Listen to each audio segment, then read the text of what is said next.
ini seperti ini ibadahnya. Dalilnya mana? Dalil. Yang diminta dalil. Dan kita tidak boleh ikut-ikutan dalam kita beragama. Tidak boleh. Tidak boleh taklid. Allah berfirman dalam surah Al-Isra di ayat 36. Wala taqfu ma laysa laka bihi ilmun inna as-sam'a wal basara wal fuada kullu ulaika kana mas'ula. Jangan kamu ikut apa yang kamu tidak tahu. Karena sungguhnya pendengaran, mata dan hati akan ditanya oleh Allah. Jangan kamu ikut apa yang kamu tidak tahu. Allah yang mengatakan, jangan kamu ikut apa yang kamu tidak tahu. Assalamualaikum warahmatullahi wabarakatuh. Innal hamdalillah nahmaduhu wa nasta'inuhu wa nastaghfiruh wa na'udzu billahi min shururi anfusina wa min sayyiati a'malina. من يهده الله فلا مضل له ومن يضلل فلا هادي له أشهد أن لا إله إلا الله وحده لا شريك له وأشهد أن محمدا عبده ورسوله اللهم صل وسلم وبارك على نبينا محمد وعلى آله وصحبه أجمعين.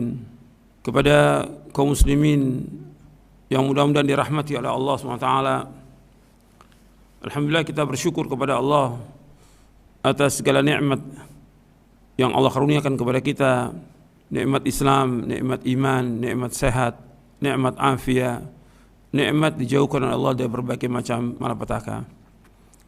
Ikhwan fiddin, a'azakumullah.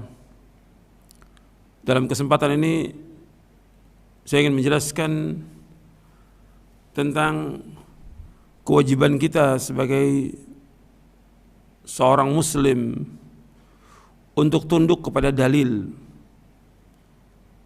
Dalam kita beragama, sumber kita adalah Al-Quran dan Sunnah menurut pemahaman salafus saleh. Jadi harus kita berpegang kepada dalil ketika kita akan melaksanakan apa aja dalam ibadah kita kepada Allah, maka harus kembali kepada dalil. Karena Allah subhanahu wa ta'ala memerintahkan kita untuk mengikuti dalil. Allah berfirman dalam surah Al-A'raf, surah yang ke-7 ayat 3, ittabi'u ma unzila ilaikum min rabbikum wa la tattabi'u min dunihi awliya qalilan ma tadhakkarun. Adalah kalian mengikuti apa yang diturunkan oleh Allah kepada kalian. Jangan kalian mengikuti yang lain. Sedikit sekali kalian ingat. Allah menyuruh kita untuk mengikuti dalil. Yang pertama disebutkan dalil yaitu Al-Quran. Makanya ketika Nabi Adam turun ke muka bumi ini, Allah berfirman untuk mengikuti petunjuk. Artinya petunjuk yang datang dari Allah Ta'ala. Fa imma ya'tiyannakum minni hudan faman ittaba hudaya fala yadhillu wa la yashqa. Barang siapa yang mengikuti petunjukku, maka dia tidak akan sesat, enggak akan celaka. Kalau petunjuk, ya petunjuk Allah Ta'ala. Kalau kita sekarang umat Islam yang mengikuti Quran dan Sunnah, Allah telah mewahyukan Al-Quran kepada Nabi Muhammad SAW selama 23 tahun. Allah menyuruh kita untuk ikuti Al-Quran. Allah menyuruh kita untuk mengikuti Rasulullah sallallahu alaihi wasallam. Allah berfirman di dalam surah Ali Imran ayat 31. Qul in kuntum tuhibbunallaha fattabi'uni yuhibbukumullah wa yaghfir lakum dzunubakum wallahu ghafurur rahim. Katakanlah seandainya kalian cinta kepada Allah, ikuti aku. Maksudnya ikuti Nabi Muhammad sallallahu alaihi wasallam. Niscaya Allah akan cinta kepada kalian. Allah akan mengampuni dosa-dosa kalian dan Allah itu Maha Pengampun dan Penyayang. Artinya di sini Allah menyebutkan seandainya kalian cinta kepada Allah, ikuti aku, ikuti Rasulullah. Yuhibbukumullah. Allah akan cinta kepada kalian. Wa yaghfir lakum dzunubakum. Allah mengampuni dosa kalian. Jadi kalau ikut Rasulullah, Allah akan cinta. Kemudian Allah akan ampuni dosanya. Dan Allah Maha Pengampun dan Penyayang. Ikhwan fillah, azakumullah. Ini penting dalam kita beragama ini. Ikuti Quran dan Sunnah.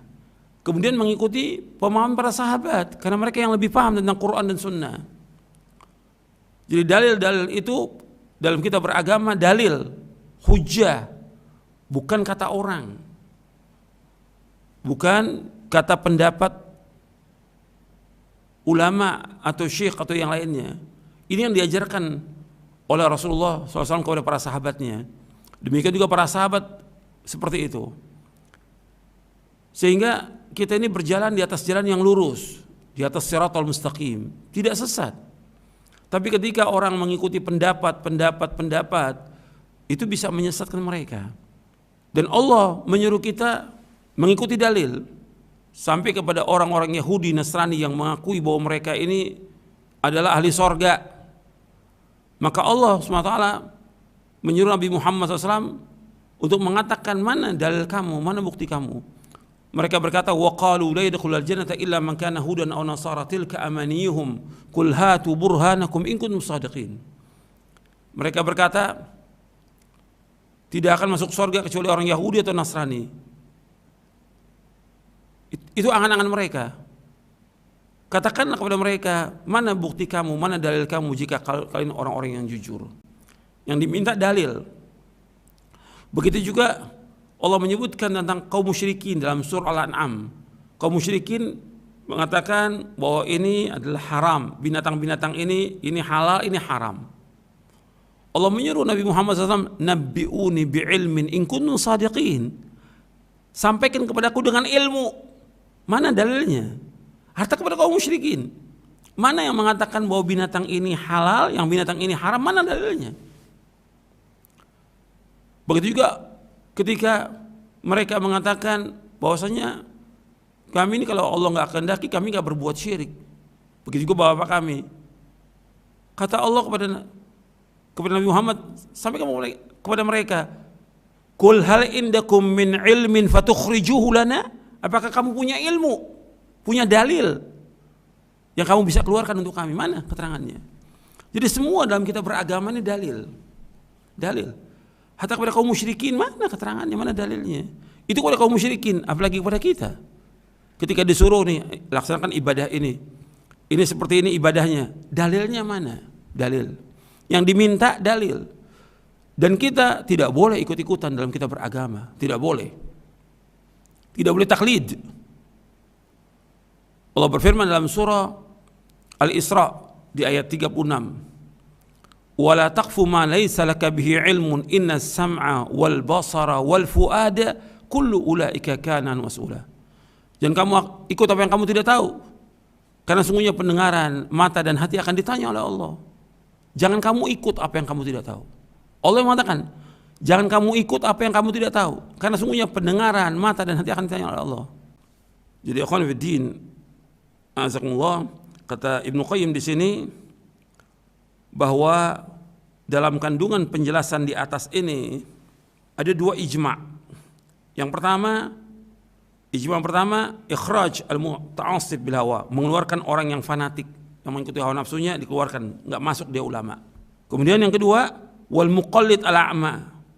Yang kedua, muqallid, taklid buta, ini enggak masuk ulama. Ya dua yang enggak masuk ulama. Yang pertama, orang yang ta'assub, fanatik dengan hawa nafsunya, mengikuti hawa nafsunya.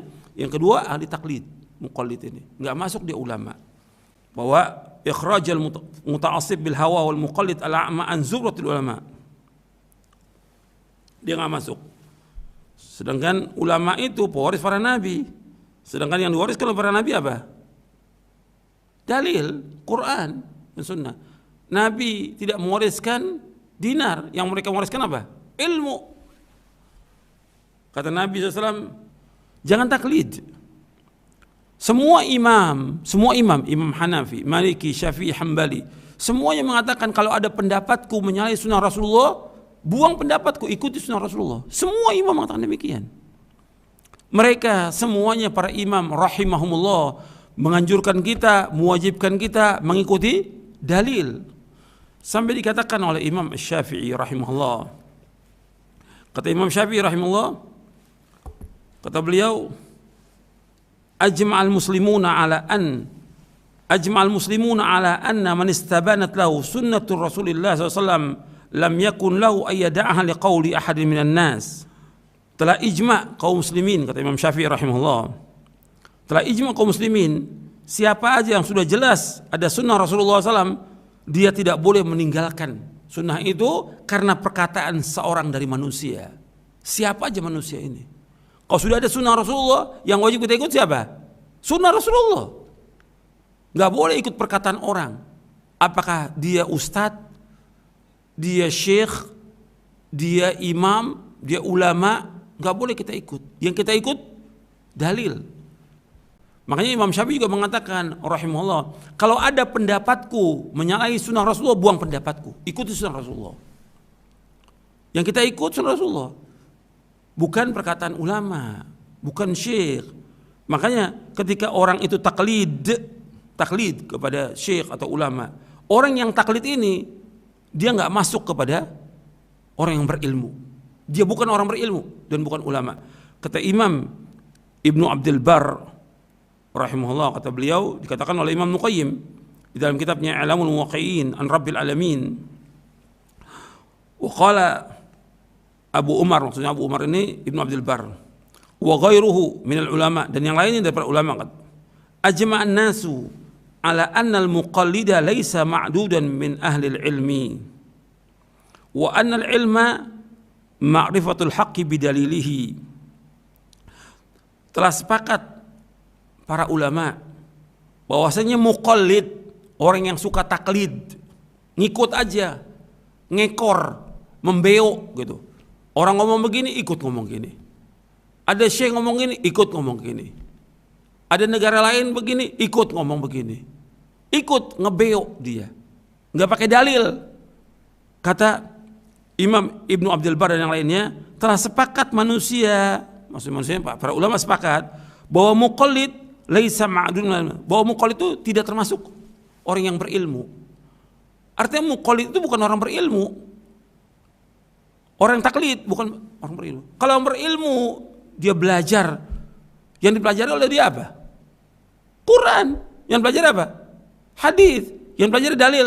Dibawakan dalil, bukan ngikut, bukan taklid. Tadi sudah saya bawakan ayatnya dalam surah Al-Isra ayat 36, nggak boleh kita taklid, nggak boleh taklid.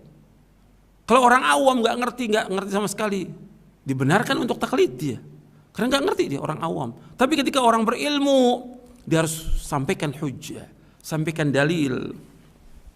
Makanya dilanjutkan oleh Ibnu Abdul Bar, wa annal ilma ma'rifatul haqqi bidalilihi, bahwasanya ilmu itu yaitu mengetahui kebenaran dengan dalilnya.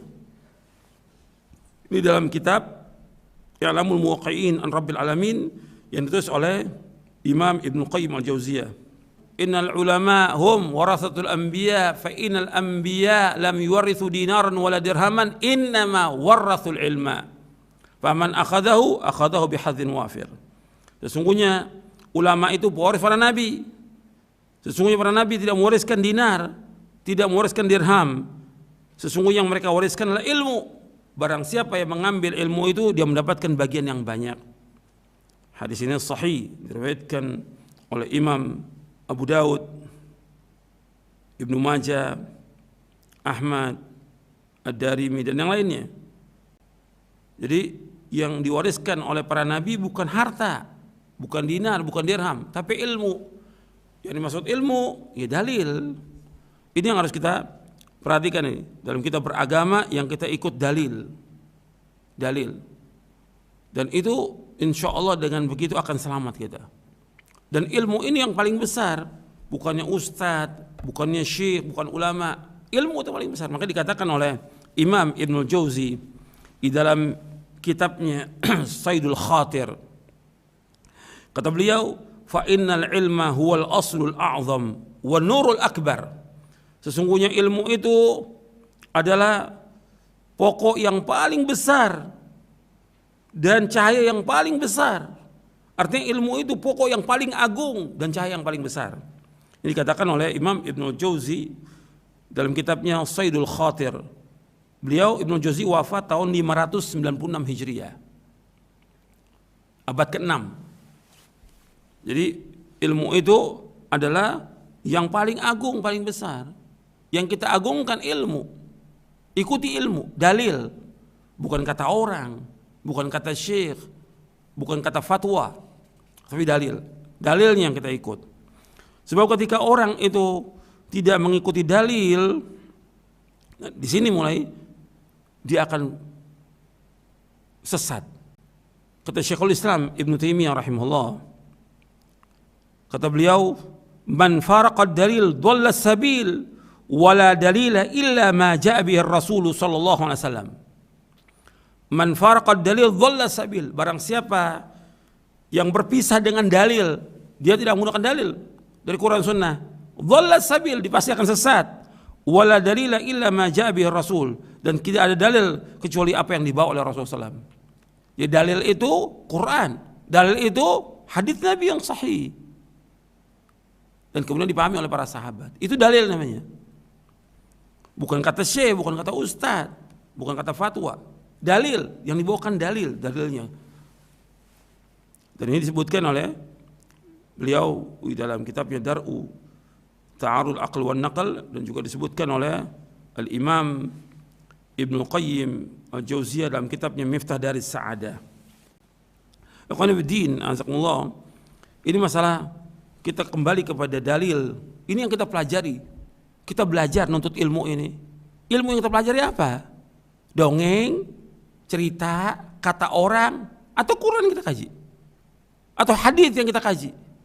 Ya, ini yang jalan selamat.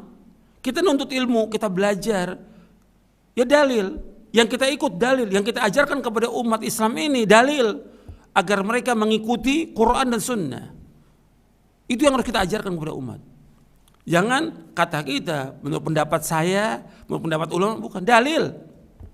Kan para imam juga mengatakan, apabila ada pendapatku menyalahi sunnah Rasul, buang pendapatku. Semua imam mengatakan. Jangan kalian taklid kepada yang lain. Semua imam mengatakan ikuti dalil. Dan ini dalil ini adalah ilmu. Makanya dikatakan oleh Imam Ibnu Jauzi di dalam kitabnya Talbis Iblis, kata beliau, i'lam anna awwala talbisi iblisin 'ala an-nasi sadduhum 'anil ilmi li'anna al-ilma nurun fa idza atfa'a masabihahum khabbatahum fi adh-dhulam kaifa syaa. Kata Imam Ibnu Jauzi rahimahullah, kata beliau, ketahuilah bahwa yang pertama dari talbis iblis, perangkapnya iblis. Iblis ini punya perangkap untuk menyesatkan manusia, atau pengkaburan iblis. Yang pertama kali perangkapnya iblis atas manusia, mereka mencegah manusia dari ilmu. Dan maksud ilmu apa? Quran dan Sunnah. Dari dalil, dicegah mereka dari ilmu, dari dalil. Karena apa? Ilmu itu cahaya. Quran dan Sunnah itu cahaya. Kalau disebutkan ilmu dalam Quran atau dalam hadis Nabi, yang dimaksud ilmu adalah apa? Ilmu syar'i. Kalau ilmu syar'i dasarnya apa? Quran dan Sunnah. Maka kata Ibnu Jauzi, yang pertama kali pengkaburan iblis, penyesatan iblis atas manusia, mereka cegah manusia dari ilmu. Karena ilmu itu cahaya. Apabila iblis ini sudah mematikan, memadamkan cahaya itu, artinya dia nggak nuntut ilmu lagi, nggak ada dalil lagi, ngikuti kata orang. Dipadamkan cahaya ini, khabbatahum fi dhulam, maka dia akan menggelincirkan orang itu dalam kegelapan menurut apa yang dia kehendaki. Sesat. Makanya kalau kita lihat dari orang-orang yang sesat, apakah dari firqah-firqah yang sesat, antum lihat, ya awalnya dia belajar dalil awalnya, kemudian setelah itu ditinggalkan dalil, sesat, tercegah dia. Dan ini terus menerus iblis berusaha bagaimana mencegah manusia dari dalil. Dan kita, hidayah ini mahal, lebih mahal dari dunia dan seisinya. Jangan kita sesat gara-gara kita mengikuti orang banyak atau orang tertentu tanpa dalil. Mudah-mudahan yang saya sampaikan ini bermanfaat untuk saya dan untuk sekalian, dan mudah-mudahan kita dibimbing oleh Allah SWT ke jalan yang lurus, yang setiap hari kita minta kepada Allah ilmu yang bermanfaat. Ilmu bermanfaat, ilmu yang diajarkan dari Quran dan Sunnah. Itu tiap hari kita, Allahumma inni as'aluka ilman nafi'a wa rizqan thayyiba wa amalan taqabbala. Ya Allah, aku mohon kepada Engkau ilmu yang bermanfaat, rezeki yang halal, dan amal yang terima. Hadis ini diriwayatkan oleh Imam Ibnu Majah dan yang lainnya, hadisnya sahih. Minta ilmu yang bermanfaat, minta kita diberikan ilmu yang bermanfaat dengan kita belajar, menuntut ilmu. Menuntut ilmu apa? Dalil. Dan kita berjalan di atas dalil. Ini kita akan selamat. Ketika berpisah dengan dalil, kata Syekhul Islam apa? Man faraqad dalil dhalla sabil. Barang siapa yang berpisah dengan dalil akan sesat di jalannya. Tidak ada dalil kecuali yang dibawa oleh Rasulullah SAW. Mudah-mudahan bermanfaat. Wassalamualaikum warahmatullahi wabarakatuh.